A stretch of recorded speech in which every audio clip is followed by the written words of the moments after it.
Hello, and welcome to Breast Cancer Conversations, a podcast brought to you by survivingbreastcancer.org. I am Laura Carfang, breast cancer survivor and founder of survivingbreastcancer.org, a nonprofit organization providing community, education, and resources to empower those diagnosed with breast cancer and their caregivers from day one and beyond. Hello, my friends, and welcome to another episode of Breast Cancer Conversations. We hear all the time that even years after treatment ends, we are still navigating questions around our identity, self-confidence, intimacy, and what it means to feel at home again in our bodies. Losing my hair, being afraid to be with the guys, losing my eyebrows, losing my eyelashes, breast surgery, all of that is just, it uncovers you in a deep and different way than you ever thought. You feel like a different kind of naked. In today's episode, we explore the emotional and psychological impact of breast cancer, the parts of survivorship that is often invisible and deeply felt. We touch upon relationships and how that dynamic changes. And it was 10 o'clock at night, and my surgery is 6 o'clock in the morning, I told my family. I was annoyed that this was going to disrupt my life. So I came home and I walked in the door, and my two sons and my husband were there, and I said, I might have cancer. And the three looked at me, and my one son said, I'm so sorry, Mom. And then they all turned and walked away from me. Welcome to the conversation.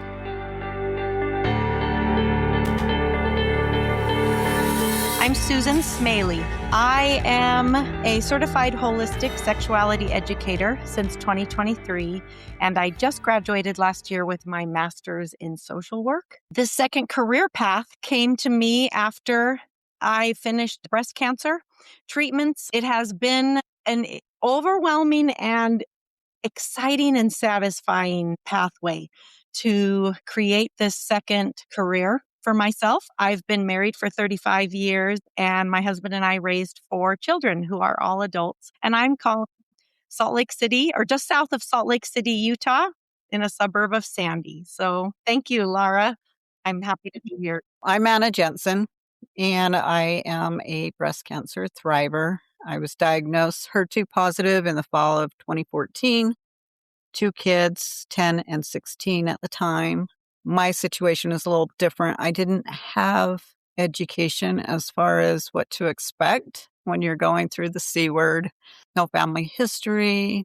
I shielded my family from my therapies and through all of my appointments until the day I actually had to get my chemo port put in. Taught me lessons about going through life, and we think we know our roles, but that really necessarily isn't our role.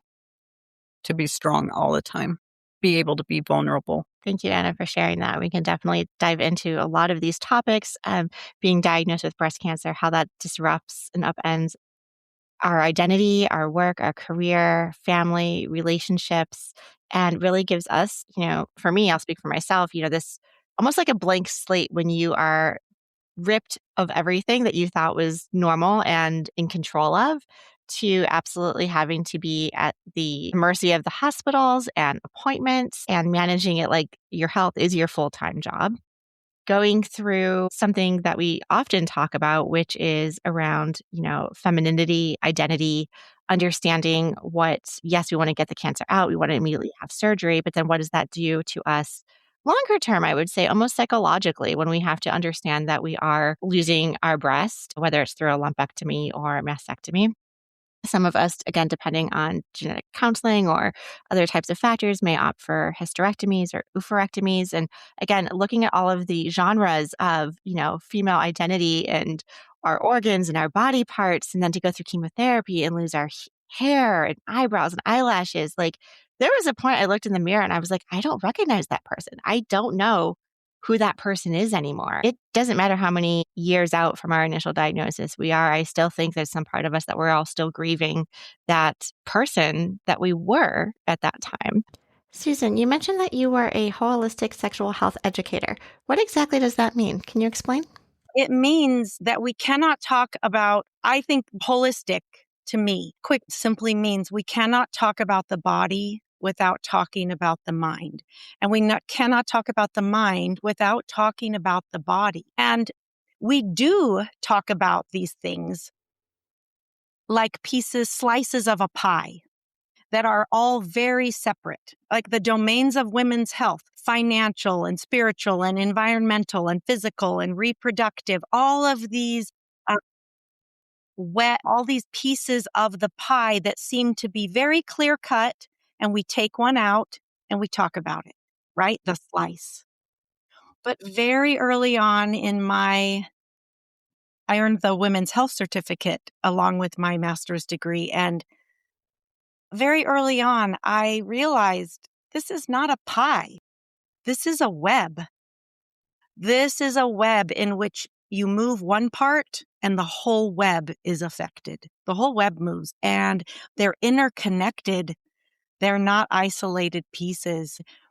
And when one part of the web is compromised or destroyed, it impacts the strength of the whole and it can be rebuilt. But I think I love a good metaphor. They help me learn and remember. So that idea of holistically, we have to look at the web. Sexual health is part of everybody's web, whether anybody around you talks about it or not. Yes. I appreciate that. And I'm always up for a good metaphor too, because we could visualize it, we can understand it. It helps us grasp onto something that can feel so complex. And unfortunately, we are in this construct where we're so much of a pie. How many times are we seeing a specialist? We're seeing a breast surgeon or a breast oncologist or a primary care. And then who is that quarterback, so to speak, that's like looking at the big picture of us in totality? And that ownership is a lot of responsibility that falls on our shoulders to advocate for ourselves and make sure that we are treating the whole person, not just a piece of who we are. Yeah, I agree. When I present, I have a list of about 17 or 18 things that have come to me in my adult life. Everything from severe postpartum depression, suicidal ideation, pubovaginal sling twice, breast cancer, just all different things that have come to me in my adult life. And I say, never once did my primary care provider or any type of medical provider ask me about my sexual or my spiritual health. Yes, and we have to be in a environment where we feel safe and empowered to be able to have these conversations and ask these questions. And can I turn things over to you? What was going through your mind at the time of your diagnosis? As a young women, we're all taught not to be valued or connected other than to be nurturing, to be composed, to be attractive, to be productive. And often when you're a young mom, all that is self-sacrificing. And so, taking care of my parents, taking care of my family, taking care of my kids, taking care of my job, not letting this financially, ruin our family, because I didn't know what the financial outcome was going to be. I didn't know if I could work. I didn't know if I could raise my kids. So I was navigating that, and I was almost, putting up such a front that it was almost detrimental to myself. And it wasn't until you were getting your port placed going into chemotherapy that you decided that because of the physical changes that were going to be happening, that you couldn't not bring them into the conversation? Or what was the shift? No, the shift was I could not drive myself and I needed a driver. Practical. Okay. That would have trucked right on through that too. But I was lucky to have an amazing nurse navigator where I felt like she had me. I was seeing all my providers all at once before I even navigated getting my port placed. So, the medical side of it, just having her on my team, having her as my angel. And I still talk to her today, Yeah, that was an amazing shift, was watching her and going to support groups that were uplifting and positive and educational. Because sometimes when you're in this cancer world, just like pregnancy, you'll find every negative thing and then you have to dive down and look for the beauty. So that's where I shifted once I said, why not me? And then reclaiming myself. giving myself value, knowing that I am enough and that there are special parts of me besides my hair, getting my breasts amputated. I mean, those are big things. And when you shared with your family that you were going to be going through this treatment and that you have breast cancer, what type of reaction did they have? My son and my daughter, of course, they were shocked. And it was 10 o'clock at night. And my surgery is 6 o'clock in the morning, I told my family. And of course, I would have to make it funny. And I told my son, I was like, well, mom's boobs are making her sick. And I think you're done breastfeeding. So they got to go. And I honestly, to this day, don't know how that affected them because I haven't asked them. Now they're 28 and 22. I mean, but, they're thriving, happy humans. I don't know. One, I love, Anna, that you still talk to your nurse navigator. I did not have that continuing relationship for whatever reason. And I have never been able to thank her because I was snippy and I did not want to talk to her when she was calling. And she saved my life. And really, because I didn't want to talk about it and I didn't want to do anything about it. And she was forthright and honest with me. And that's what I needed to hear at that moment. But I never have been able to thank her. So I have a soft spot for all oncology nurse navigators there. I thought about this and I wondered if it would come up, our family's reactions, the people in our sphere of influence. It's interesting that when I walked in my house from the diagnostic mammogram that ended up to be a sonic ultrasound and then a biopsy, and I was so annoyed. That was my stage of anger. I was annoyed that this was going to disrupt my life. And I was going to have to talk to a whole lot of people and tell them all these details over and over and over again. I was annoyed. So I came home and I walked in the door and my two sons and my husband were there. And I said, I might have cancer. And the three looked at me and my one son said, I'm so sorry, Mom. And then they all turned and walked away from me. And you know what? To give grace to them, I know they went to process what I had just said. And so I wasn't offended by that. But at dinner time, I replayed that from my perspective, that they all turned and walked away from me out of that room.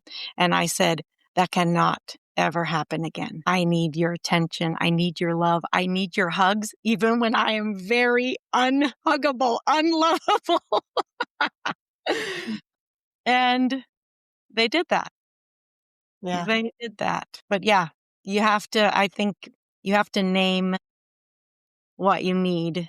And I think about the cultural messages that we can dive into about body image and value of women based on how they look, how they act, what they do, what they accomplish, that are all false, right? This intrinsic value that we all have, no matter what we do or look like, or how this idea of emotional perfectionism that women are taught from the time we are really little girls. But I wanted to share that I was watching a Korean show in which on Netflix, I love those beautiful Korean young adults. And one of the main character had cancer. And her mother was down in the basement in this show and wept. This usually very kind of demanding, unemotional mother just wept and cried, my poor girl, my poor girl. And watching that, although fictional, I was so moved by that I could not stop crying myself and then I was able to verbalize to my husband, no one ever cried like that for me.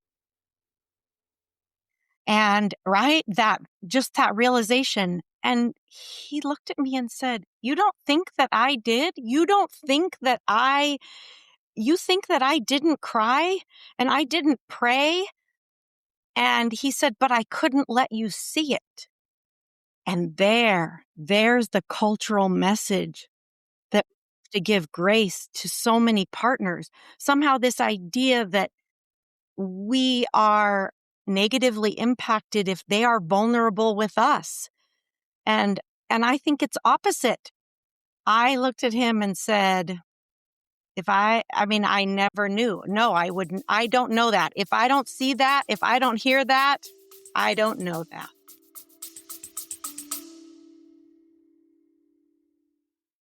I want to take a quick moment and tell you something I'm really excited about. You can now download the survivingbreastcancer.org app directly from the App Store or Google Play.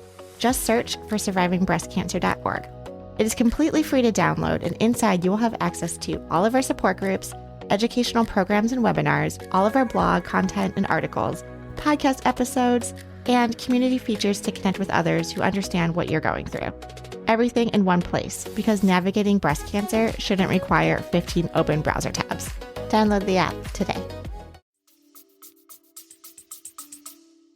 We talk a lot about our care partners and, our husbands, spouses, friends, family. I love that you brought this up, Susan, because I think so much of it is, what we don't see or what we don't understand, what is kind of the hidden behaviors. And why is it that people don't feel like they can show their true emotion to us, or that they always have to be strong and risk making us feel bad, or that somehow this is our fault? Like, we are in this together. And so, I think showing that vulnerability and being able to have that conversation is very healthy and very helpful for people to kind of navigate together. And I think that can change over time. I think that could be something where, you know what, I need you to be strong right now because I'm freaking out. So please, be my rock for me. And then, when it's like, okay, gosh, we've just gone through hell and back, can we just hold each other and cry in order to take out pizza and just realize that this is a really crappy time for us and we're going to get through this? So you're allowed to have both, but it doesn't have to be so black and white. Well, Yes. I remember early on in my diagnosis when I was going through, it was probably my second chemo treatment. And I started writing down all our logins, passwords, bills, nesting. I was purging stuff. And my husband met me in the closet and he grabbed me from behind and he goes, you don't have to be so damn strong all the time. And him saying that, little things just added up to a huge shift in me spiritually, physically, mentally. Because women, we are often rewarded for endurance and not being honest. And sometimes we can't be honest with ourselves. So how can we be honest with the people around us? It makes it hard. And that's why these discussions are so important. And I reach out to women that I know are going through it and say, hey, if you need a sounding board, you need somebody just to scream at, I am here. Yes. And that's so helpful where, I don't need someone to fix things for me or tell me the answer or make things better, but just to be there for me and let me have all of those emotions. And then for them to witness the emotions that we are feeling, I think are incredibly powerful. So you talk a little bit about, and I love where this conversation is going because we're talking about breast cancer. The name of the podcast is called Breast Cancer Conversations, where we talk about all things breast cancer related. But we're not talking necessarily about the treatments that you were on, the types of surgeries that you had, like the physical roadmap of overcoming an early stage breast cancer diagnosis. We're talking about something so much deeper and I think ingrained in terms of, Susan, what you were mentioning is that mind-body holistic approach and spirit of what happens to someone when they hear the words that they have cancer, regardless if it's breast cancer, uterine cancer, ovarian cancer, et cetera. As women, there's this shift in this mindset. How do you help people understand this mind-body connection, especially when they're going through such a transformational time of medical trauma? I think my cancer center psychologist, who helped me so much, I learned so much from him. He told me that they define trauma as confronting the reality of your own death or witnessing the extreme suffering of another. And that definition has stayed with me because of that impact, that as humans, we all know that we will die, but we suspend that belief every day as we roll through our lives, creating joy, experiencing joy and challenge and growing, all of these things, we suspend that belief. And cancer makes you confront the reality of your own death. And I think it is an experience unlike anything else. And I think those around us who walk this path with us as patients, they can experience that too, right? That second idea of witnessing the extreme suffering of another person. I think that I like to normalize that. You talked about kind of that idea of holding two ideas, opposite ideas in the same life, in the same person. But that idea that the suffering, the medical trauma, difficulty is not the right word, the extreme challenge of this pathway and what we go through to be able to live. There is a sacredness to it. It is part of this sacred human experience. And I have found and read a lot about the deeper the suffering, the conversely greater capacity for joy that we have. The greater the suffering, the greater the joy and compassion we can feel and experience. And so that idea of the sacrifice of everything we move through, everyone who's impacted, it becomes a sacred experience in this human journey that makes more of us. And I think we don't talk enough about that. We do not honor that enough. But that is what it does. It is like this grand education that nobody ever wants. But when we own it and we have walked it, I just think I think the result of education is ideally that we are wiser and kinder and more compassionate with ourselves and others. And that is exactly what the great, horrible school of cancer teaches you. I definitely agree. To me, it's like a line in the sand, pre-cancer and post-cancer. I worked a full-time job while I was going through my chemo treatment. I worked construction, so I was with a bunch of guys. I remember being there, them asking questions. And at first, I was like annoyed with the questions. But then it shifted a little bit. And I'm like, this is my opportunity to let these guys know what's going on so that they can be there if their wives have the problem, their sister, their mother. So, the shift in me came with like a bunch of little things, losing my hair, being afraid to like be with the guys, losing my eyebrows, losing my eyelashes, breast surgery, all of that is just, it uncovers you in a deep and different way than you ever thought. You feel like a different kind of naked. When we talk about physical healing and emotional healing, we try and separate them, but they are not separate. Our body changes, our identity shifts, our emotions shift, our confidence shift, even our relationships shift, and our relationship with ourselves shift. The body image after cancer, it can be a hard hurdle for somebody to get over. I was diagnosed at the end of 2016. Anna, you mentioned 2014, and Susan, you said during COVID. So we are years from our initial diagnosis at different degrees. And here we're describing something that is like as if this happened yesterday. So I also want to normalize that a little bit because we get questions of like, am I ever going to get over this? Or does it ever get back to normal?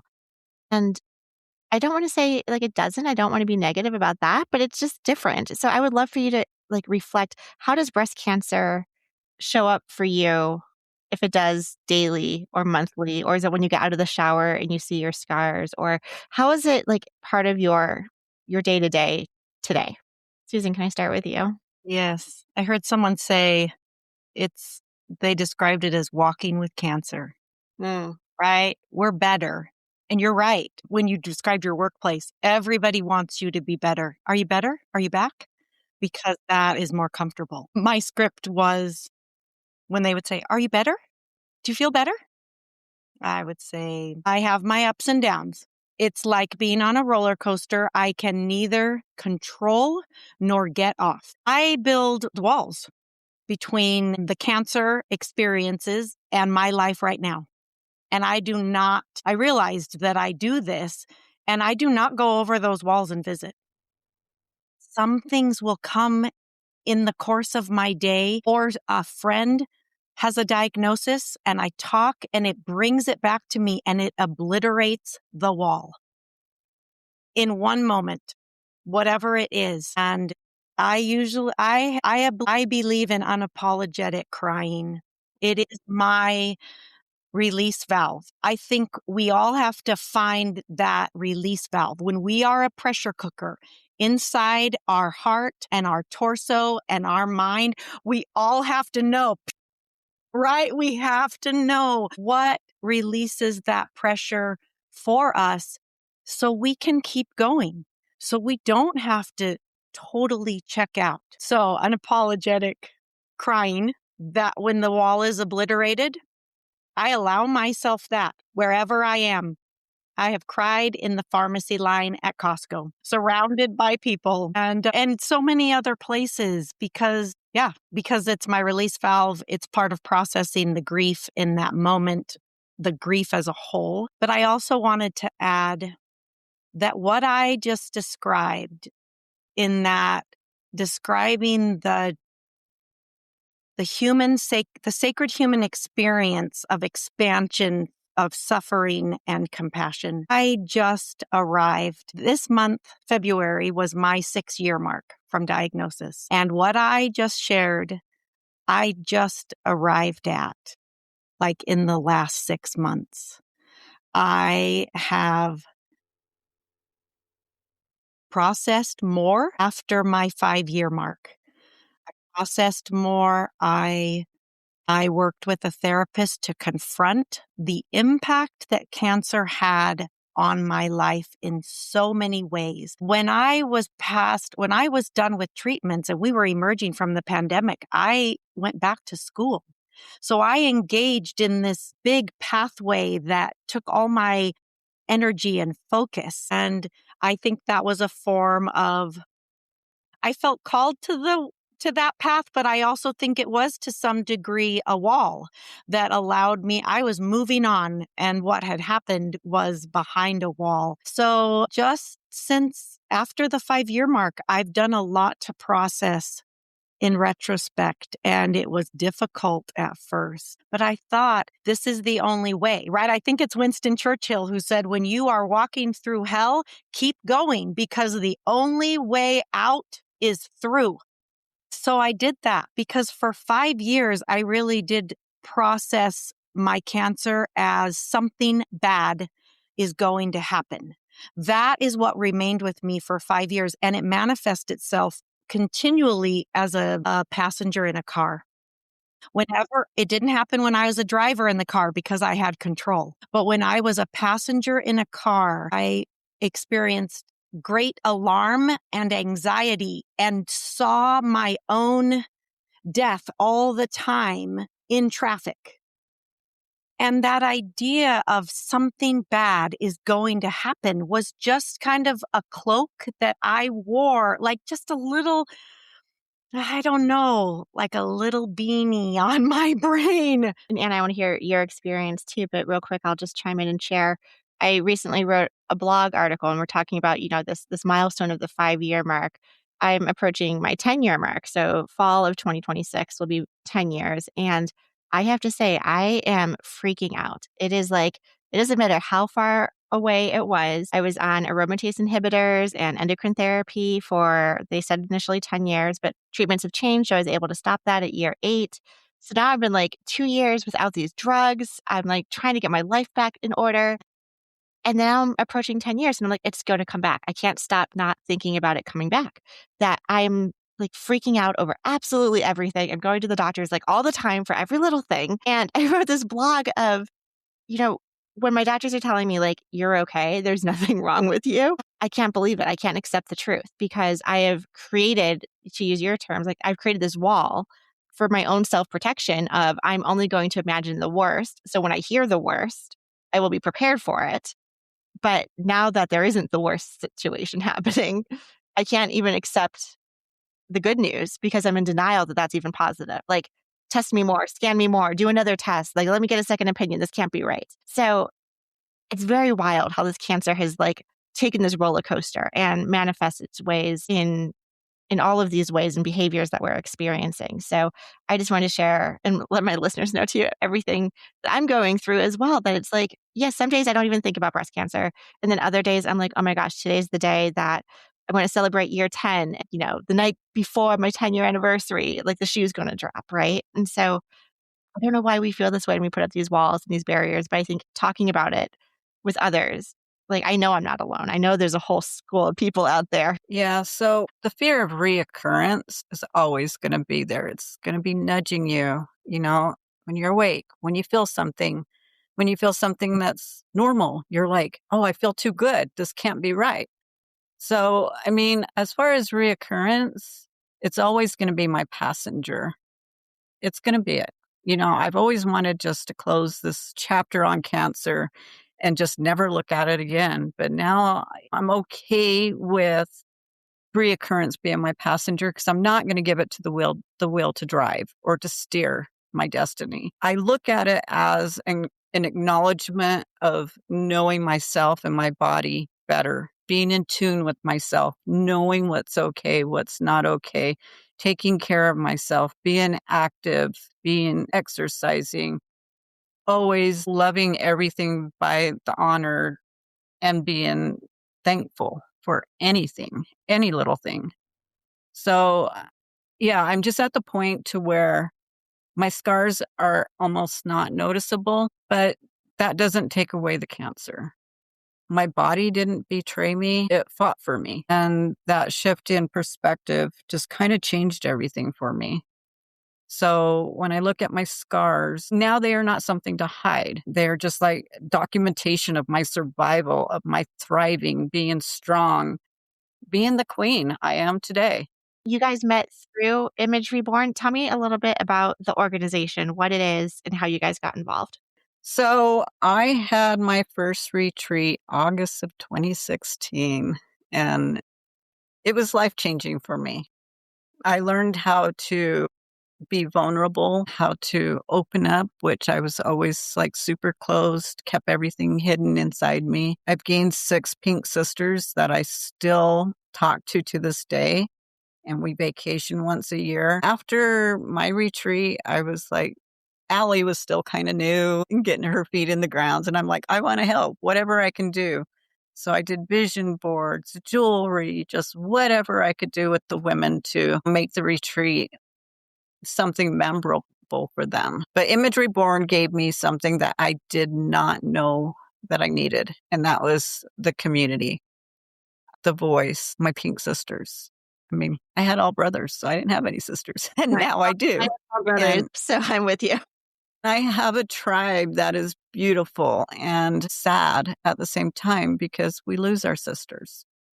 But that makes me recognize to be intentional with my time and my people around me more than ever. Yeah, that's great. I think I came to Image Reborn through the pathway of being a sexual health educator and being one of their providers.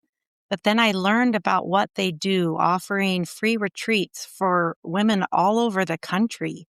And because I did not go through chemotherapy early on, as I read other women's stories, I thought, I can never go to one of those retreats. I am not worthy to go to one of those retreats because I have not suffered what they did. This whole that I wanted, that I felt so impressed with and honored without knowing them. And as the years passed, I forgot that idea and I signed up for one of the retreats, and it was just maybe last October, 2 Octobers ago. So yeah, 24. And we did a kind of an evening. We had all arrived and we were doing some sort of meditation, mindfulness, relaxation. And all of a sudden I remembered there in the dim room, I'm not supposed to be here. Like, I'm not worthy to be here. And I thought, oh, I'm here. And so in the grief circle that they do, they bring in different providers throughout the weekend. And during that grief circle, I was able to name that belief and verbalize to all these women. We had 2 different women who had been triple negative, and they all talked about the impacts of chemotherapy and what they went through. And they healed that feeling that I wasn't worthy to be there because I hadn't suffered enough. They healed that for me. And then Image Reborn does have an annual conference, usually around this year it's mid-March, and I think last year it was April, and it is available. It will be recorded, so it's available for free to watch on the Image Reborn Foundation website. But that idea of that community coming together for support and education, one of my favorite quotes is, "Nobody knows everything, but together we know a lot." And really, that is the magic that happens at the conference. When I talk to women about the retreats, especially where Susan was, is like, hey, I didn't go through chemo, I didn't go through the surgeries, or I didn't go through radiation, I just had a lumpectomy. I'm like, it's not just. It's never just. And I told them the more women that we get out of stage 1 or stage 0, that means we're making progress. And that's what we want to see. That is the future, so that we're not getting people at stage 3, at stage 2, at stage 4. We want to get it where you can just have a lumpectomy. And medical is getting so good about this to where we are being treated too aggressively. And HER2 positive, after a while, we probably won't even have to have mastectomies because the chemo treatments are working so well. I mean, we want to see the ladies at stage 0, stage 1, because that's where we want to be, preventative. We talked about worthiness. What you were describing, Susan, it's not less than, right? Like, we all went through cancer. Cancer just sucks. The first thing you said to us, Laura, before we started recording, the point is just to have fun. And in the middle of this, as my heart is racing and I feel a little twisted up in my stomach as we revisit, right? We're like, this conversation obliterated the wall. And we're talking about these things. And I think I want to name that I appreciate this, because I think every time that wall is obliterated, I heal a little bit more. But I also want to name that as we share our expertise, we're still so much in that same whirlpool of impact that everybody else is. And maybe that's the connection. We're not sitting here unmoved. Thank you for sharing. And thank you, everyone, for listening to our show. I would like to acknowledge that all of the information on our podcast is from personal experiences and is not a substitute for professional medical advice. You should always contact your medical care team. If you are looking for specific topics or would like to be a guest on our show, please feel free to reach out. My email is laura@survivingbreastcancer.org. Our show is made possible by our nonprofit, survivingbreastcancer.org, and by our incredible donors like yourself. You can hop on over to survivingbreastcancer.org to sign up for our mailing list, make a donation, and explore the 400+ programs we offer each year at survivingbreastcancer.org/events. Until next time, keep on thriving.